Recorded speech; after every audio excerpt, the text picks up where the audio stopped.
Hey, it's Mailbag Monday, and you focused on three things. You're bummed about Dansby, you're asking if we can make any trades to help this team, and you're curious about the rookies that we're curious about. It's time to get locked on with Mike and John, and this is Locked On Angels. You are Locked On Angels, your daily Los Angeles Angels podcast. Part of the Locked On Podcast Network, your team every day. And thanks for making Locked On Angels your first listen of the day. Every show is free and available on all platforms like Apple Podcasts and Spotify. And the best way to help us out is by giving us a rate and a review. And those watching on YouTube, make sure that you're subscribed and click that bell to be notified every time a new episode drops. Thanks for being here with us for this Monday mailbag edition of Locked On Angels, where it's your team every day. You've got the Frisch Brothers here, a.k.a. the Super Halo Bros. My name is John, and that's my brother Mike. And my name is Mike, and that's my brother John. John, did you see under our YouTube account, there was a comment left from Anthony, who listens all the time, and we gave him a shout out a few episodes ago and said, hey, thanks for making us your first listen. And he was listening in the car, and his kids were listening as well. And so he told his kids, that's me, even though he wasn't sure that we were talking about him. But Anthony, we were talking about you, baby. The same goes for Jonathan. Jonathan, yes, you were the one that I shouted out who said, I hope me and my fellow YouTube Jonathans are all excited. But yes, my friend, you're the one that we're shouting out here. Hey, by the way, we are down to 3 episodes a week starting today. And so you can look forward to Locked On Angels 3 times a week. We get a little bit of a winter break, not a spring break, but a winter break. But we'll be back in full force around pitchers and catchers reporting. But for now, 3 times a week. We hope you'll join us each day of that. Mike, we gotta talk about how Angel fans are feeling after missing out on the big 4 shortstops. Right. There certainly were a lot of options, a lot of competitive offers, and some long deals that were made for each of these guys. The most recent was Dansby Swanson signing with the Cubs. And so the big 4 shortstops who were free agents are off the board. In fact, I feel like this voicemail kind of sums up how Angel fans might be feeling. Let's go to our first voicemail today.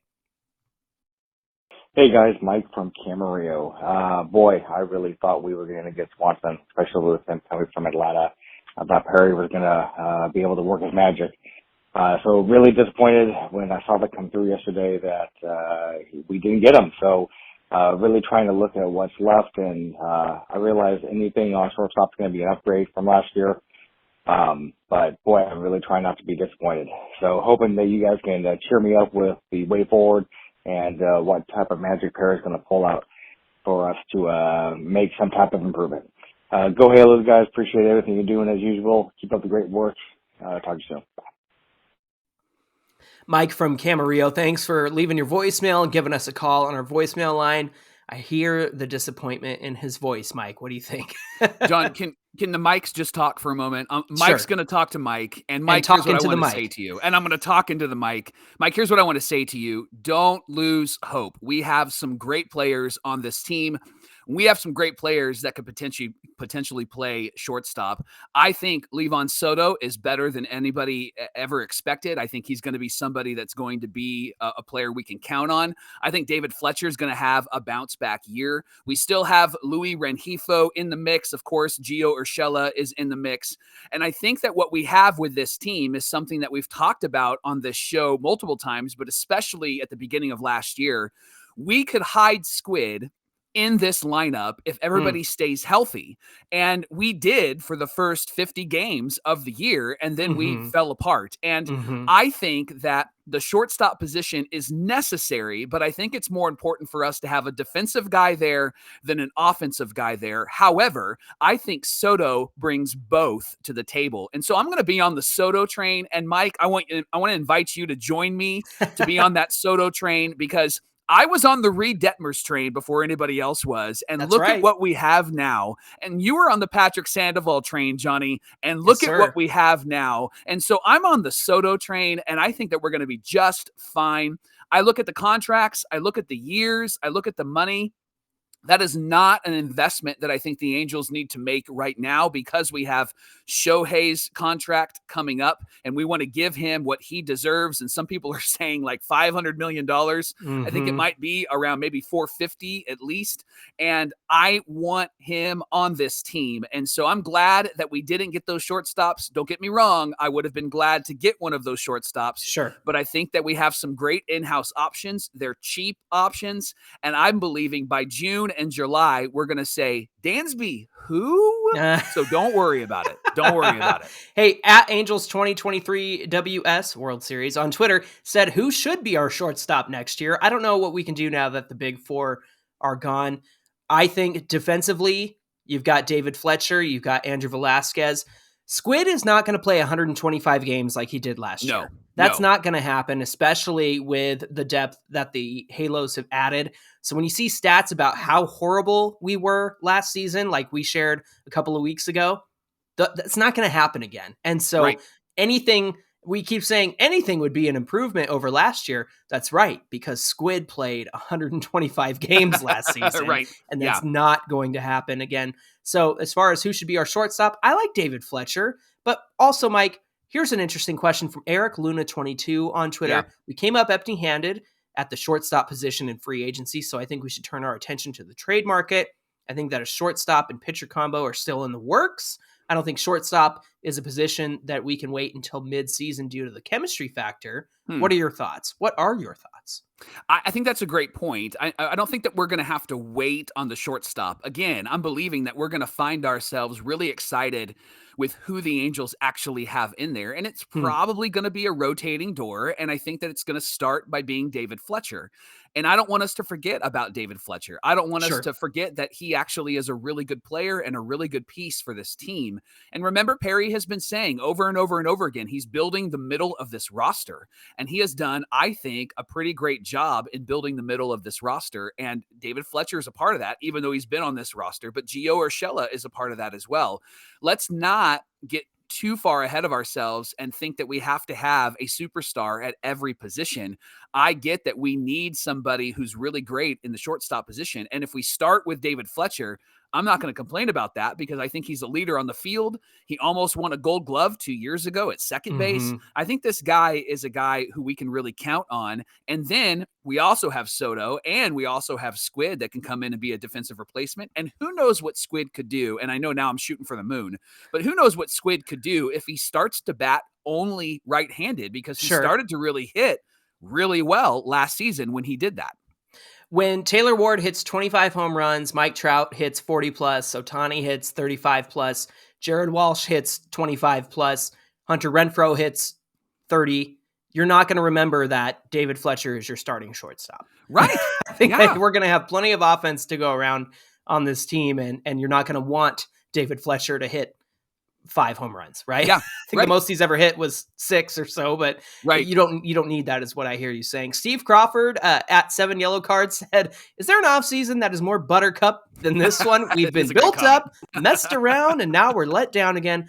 I'm just hopeful that by missing out on a big shortstop, it means that we have that much more money to sign Ohtani. Here's the way I see it, Mike. Come on. Whether we got a big time shortstop or not, we still have to go over that luxury tax, and it's going to require going over the tax to keep Shohei Ohtani. That's just the way the cookie crumbles here, because you're going to have to give him, which I think will be $500 million for a full contract at least. I know you said 450, but you would totally fail, and the Price is Right. $500 million is the deal that he's going to get at least. And if that's 10 years, $50 million a year, you've got money tied up in Rendon, you got money in Trout. You're going to have to go over that luxury tax. So whether that happens or not, and I understand, the more money to save Shohei is a good thing, or to sign Shohei, but either way, they're still going to have to go over that luxury tax. Yeah, I agree. Now, speaking of shortstops, Game Over 27 on Instagram said, what does the shortstop position look like this year? Is it Gio and Soto? And then the big C23 on Instagram said, all right, so when are we going to start Levon Soto at shortstop? So, Johnny, why don't you answer these questions? What does shortstop look like? and is it going to be Levon Soto? Those two are your best friends. They want Levon. They're hyping. They're getting on the train, Mike. See, I didn't even, I just like through ESP, I was able to help them understand before we even started recording the show. I think Gio is not going to play a lot of shortstop. I think that's going to be he fills in on a day off. He's going to be, I see him at first base, third base, second base. One of those three positions is going to need a quote unquote day off. If not, Gio is starting at second base most of the time. I know he's traditionally a third baseman and a first baseman, but I really think that if he's going to play one of the infield positions most of the time, probably second base if he's not platooning with Jared Walsh against lefties. I love this. I love this one from Nate Soriano at CCFLLPZ.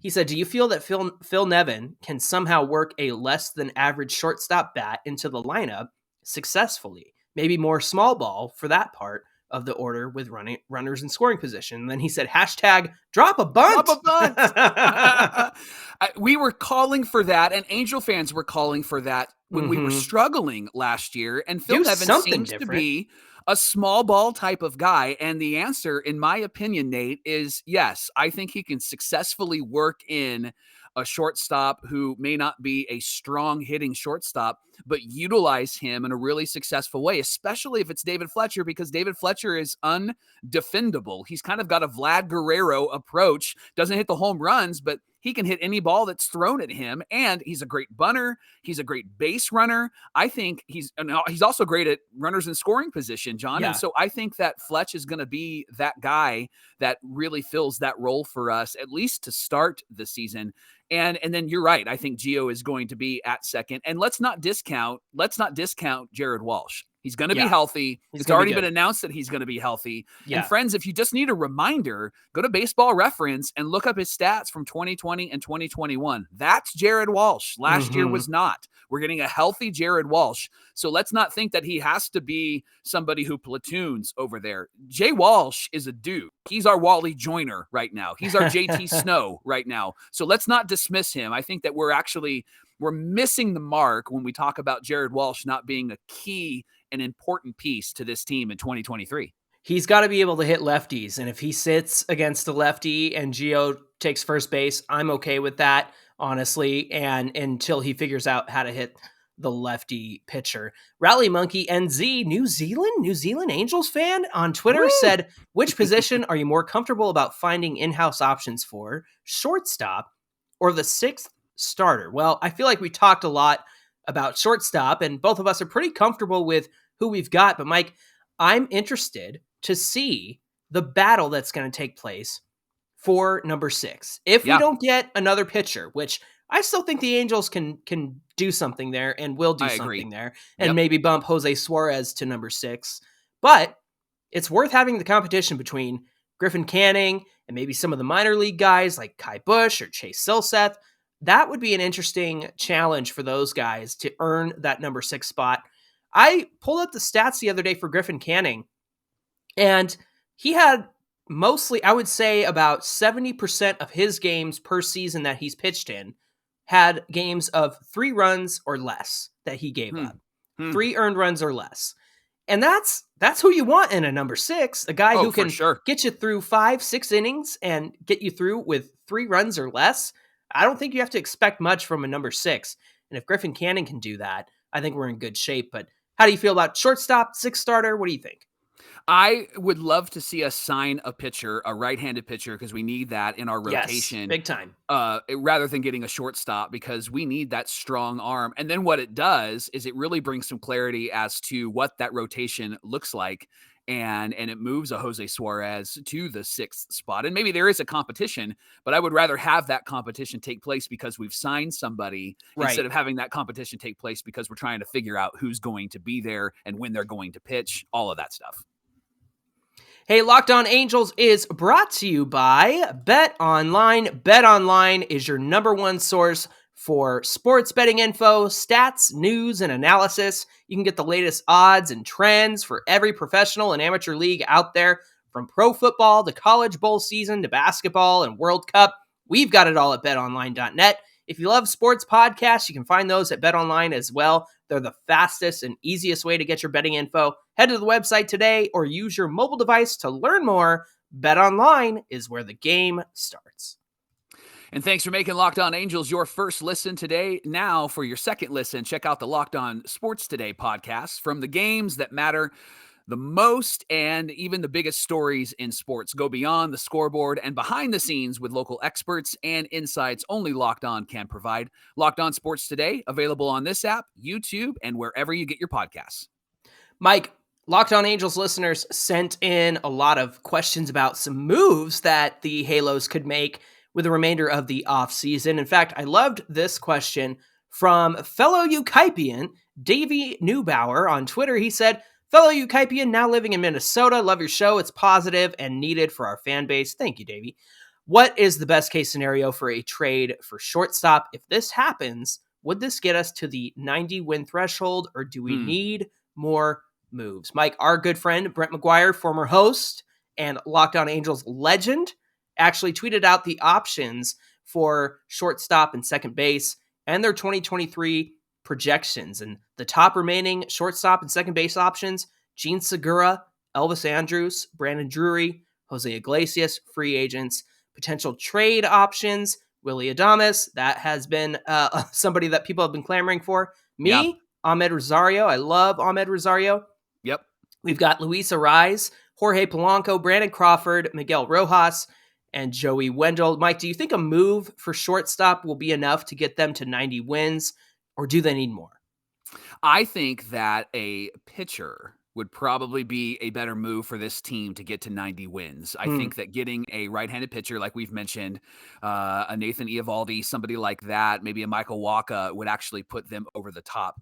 I don't think we're too far away from the 90-win mark, and we did an episode a few weeks ago where we found 13 wins, where the game just didn't go our way because of a mistake or the bullpen or somebody did something Joe stupid Madden. or Joe Madden, right? A lot of it was Joe Madden. And so we were on pace to get to the 90-win mark. And so I think that this is a 90-win team at least. And so I think that getting a pitcher would be better than getting a shortstop, although there are two names that stand out there. We've talked about Ahmad Rosario. I guess I'm intrigued by Brandon Crawford. And I say I guess because I'm not really sure. I know that with Correa signing with the Giants, it might make him available.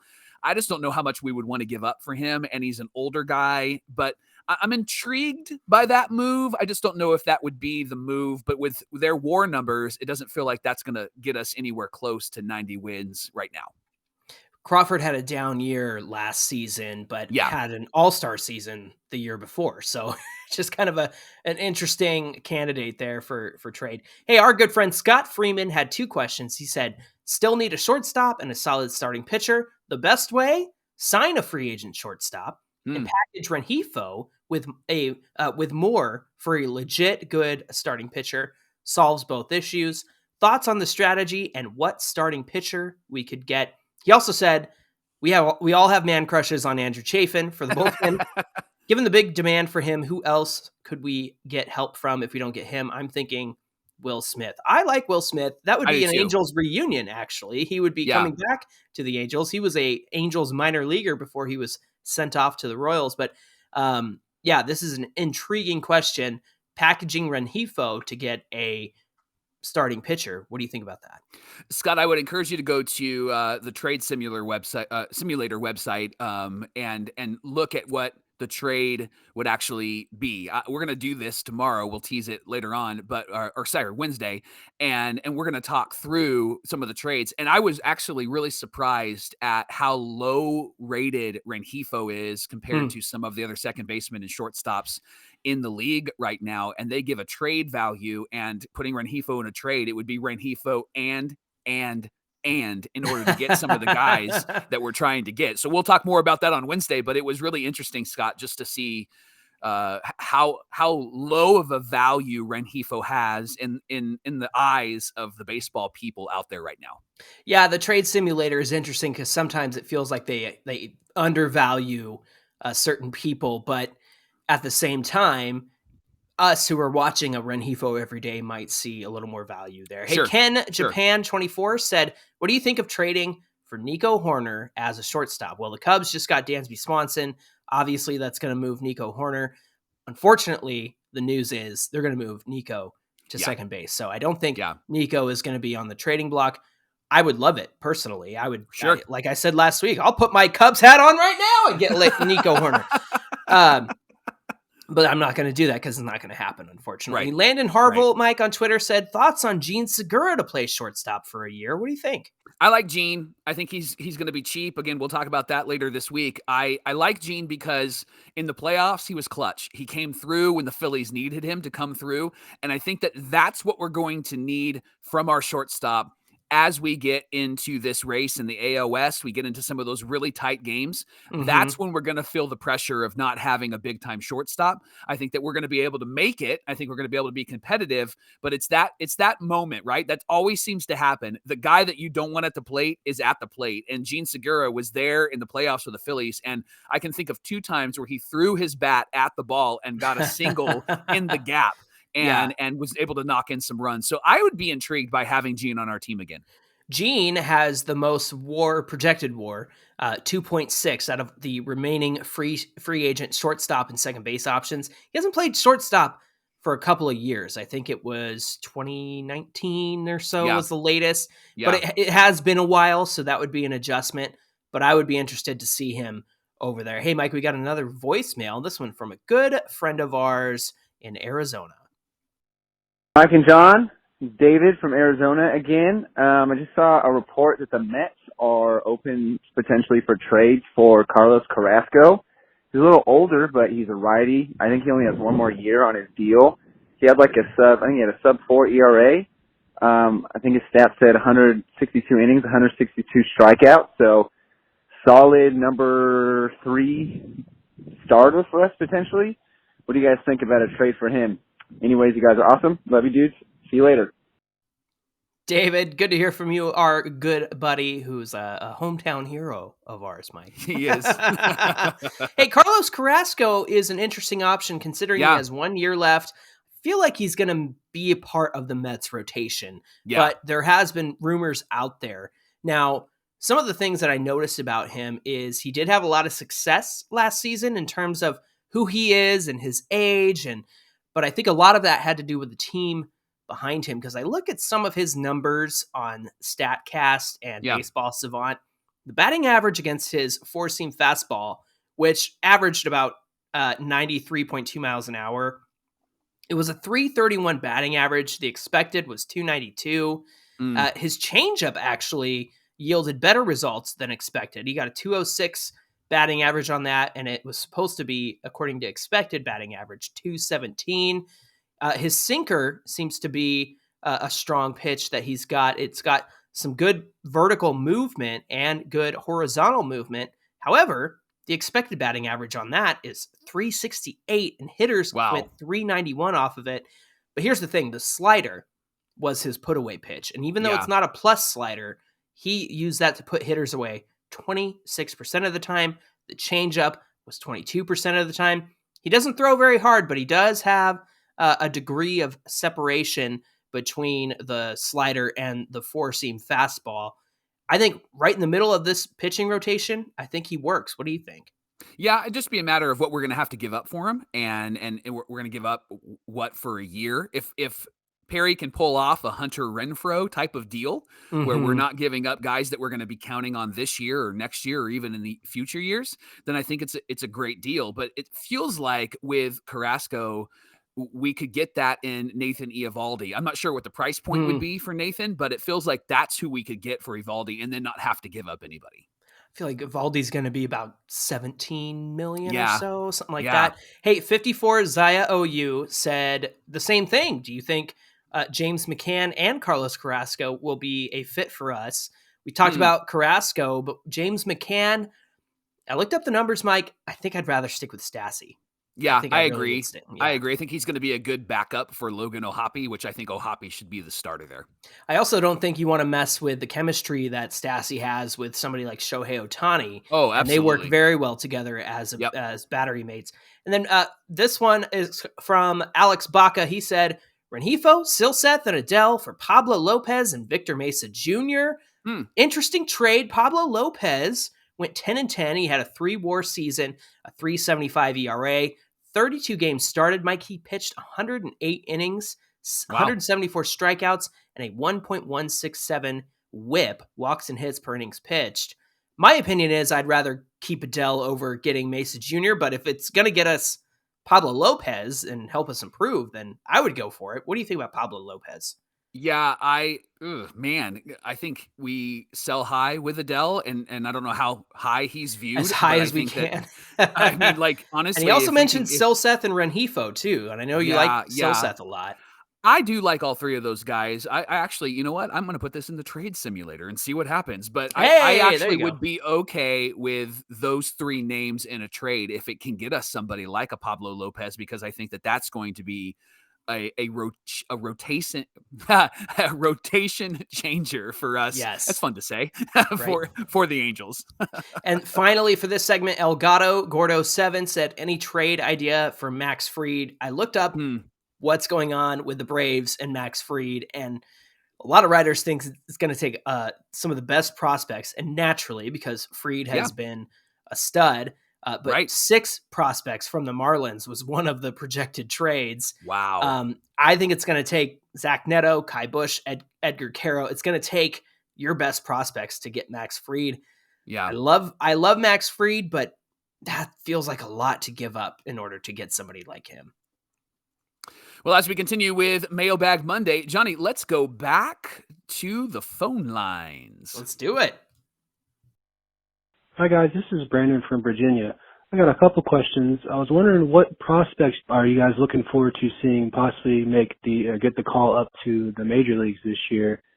And with all the big 4 shortstops being taken, do you guys think that it means Zach Neto is possibly a little bit more ahead of the schedule than we thought and could be getting a call up to the major leagues sometime this year?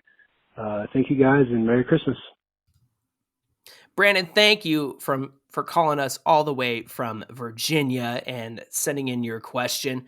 Mike, does the lack of moves for the shortstops, the big 4, does that mean that they're really high on Neto, or does it mean something else? What do you think? Let's speculate for a moment and speculate wildly. And look at what happened with Logan O'Hoppe and him kind of moving through our system and the Philly system pretty quick, and then seeing Zach Neto move through our system really quick. Johnny, could we speculate that maybe perhaps by June, Zach Neto is up for a little look-see, and then suddenly we see that this guy is all that he is cracked up to be? Everything that has been said about him is actually who he is. And this is why we didn't go and get 4 of those guys, those shortstops, because Zach Neto is a stud. He is our Anthony Volpe. He is our young guy that we've been waiting for, kind of like our Mike Trout from years ago. Johnny, could we speculate that maybe there's something happening inside of the organization that we're not aware of, and that Zach Neto is better than we anticipated? It's possible. I mean, the fact that he moved up so quickly and slotted in right to Double-A after getting drafted. He's 21 years old, Mike, and he had a stud season in Double-A. I would be cautious about trusting the fact that he would be the guy. I also think that we didn't want to give these long-term deals to those 4 shortstops because of Zach Neto, and I think that that's a natural conclusion. However, I think that they wanted one of those 4. I would not be surprised if they were in on them. I just don't think that the Angels wanted to swing that deal, and Perry's going to have to go a more creative route in order to do so. Chuck and Duck Meat, the Halo homie on Twitter, I love that. He said, what trade options are available for a solid shortstop? Do you think the front office believes Neto is close to playing with a big club? That's why we didn't get any of the 4 free agents. So another question, kind of thinking the same thing. And honestly, out of the available shortstops that are up for the trade market, I think the Giants might be the only one willing to let Brandon Crawford go, because I love Ahmed Rosario. I just don't see the Guardians parting with him this season. Why part with him when you don't have to pay him very much? I know you're going to have to pay him next season, but I don't think they'll want to part with him now. What do you think? I don't think so. I think that the Guardians believe that they're going to be competitive. I mean, they made it to the playoffs last year, so why wouldn't they think that? And they really are carried by their starting rotation, and then, of course, by their third baseman and maybe one other bat. But I think Rosario is a solid player for them, and so it wouldn't make sense for them to trade him away unless they're going to get a couple of pieces that help the team this next season. Agreed. Yeah. Hey, how about this one? Turbo J911 said, if Ohtani leaves for the Dodgers next year, how many Angel fans will convert and root for the Dodgers? What do you think? All of the Angel fans that weren't Angel fans to begin with, because if you're going to be with us through all of the pain of watching Ohtani hurt and Johnny asking the question, where were you? And then you're just going to jump ship to another team. Listen, it's easy to root for the Yankees. It's easy to root for the Patriots when they were good. It was easy to root for the Tampa Bay Bucks because Tom Brady was there. You know what? It's tough to root for a team when you've got Nick Mullins as your quarterback and you're a 49er fan. You know what? It's tough to root for a team. It's tough to root for a team when you've got Joe Blanton starting for you and you think that you have an option and an opportunity to win. That's when it's tough to root for a team. You know when it's tough to root for a team? When they dismantle the greatest team of all time, the Chicago Bulls and Michael Jordan, and they hire Tim Floyd to be the coach over Phil Jackson. That's when it's tough to be a team. And listen, we have to root for this team through thick and through thin. And if you're going to jump ship and go down the 5 and root for the Dodgers, do it right now. Don't do it later. My heart can't take it. Well said. Well said. Thank Hey, you. Jeffrey Rame said, does left field need to be fixed, or is it a given that players need to figure it out? I think he's talking about how we say it Plinko's over in the corner all the time. Yeah. What do you think? Well, listen, we've never had a problem in the past. Garrett Anderson did just fine out there. And so I think it's just a matter of the defender knowing the angles. It's like playing in Boston and knowing how that ball is going to hit off of the monster and then holding people to a single. And the left fielders in Boston are constantly working on that. And so I think that the left fielders in Anaheim need to do the very same thing. And I think Taylor Ward's going to be just fine out there, and he's going to be able to manage that really, really well.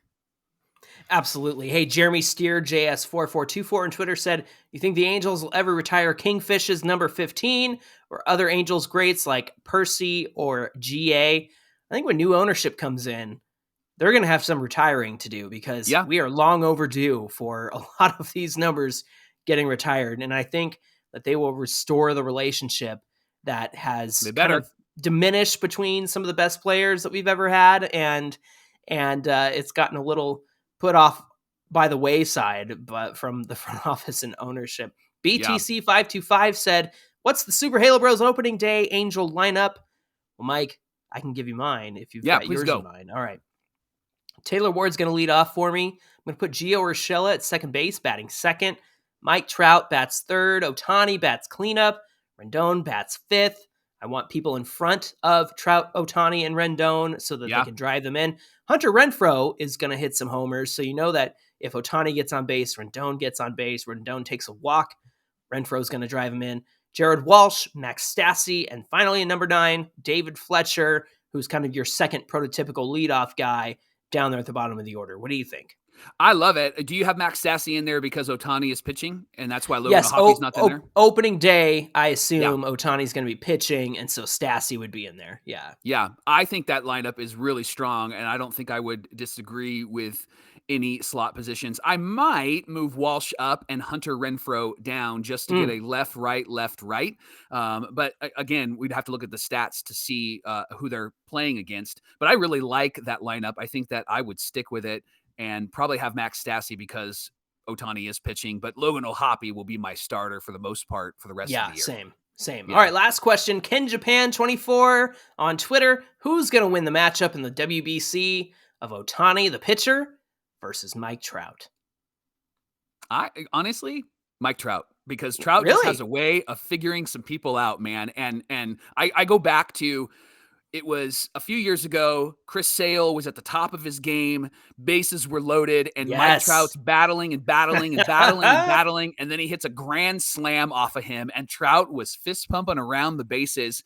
And I was like, I remember I listened in the car, heard the call on the radio, and just was so stoked about that. And that's what Mike Trout does. He has a way of figuring out pitchers, especially the good pitchers. You'll notice that he really doesn't struggle against the Verlanders and some of those guys like Garrett Cole. He might struggle against, Justice Sheffield, right? Like who, right? But Trout will not struggle against some of those big pitchers. So I think that Shohei better watch out because I think Trout's coming to get him.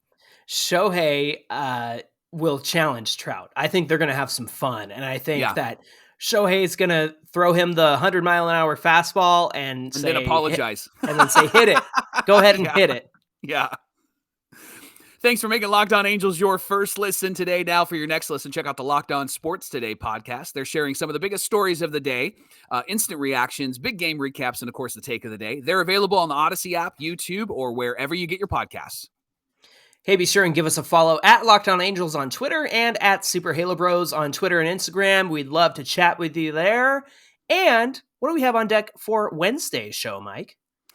We did put some of the trades that you've suggested in the trade simulator, and we're going to share the results. Who would we have to give up in order to get some of the players that we want? And would we even consider this? And would the Halos even consider some of these trades? I think there's one that they would consider. I think there's another trade that they wouldn't. And I think that there's a couple of decisions that would have to be made in order for them to move forward. So we're going to talk all about that Wednesday on Locked On Angels.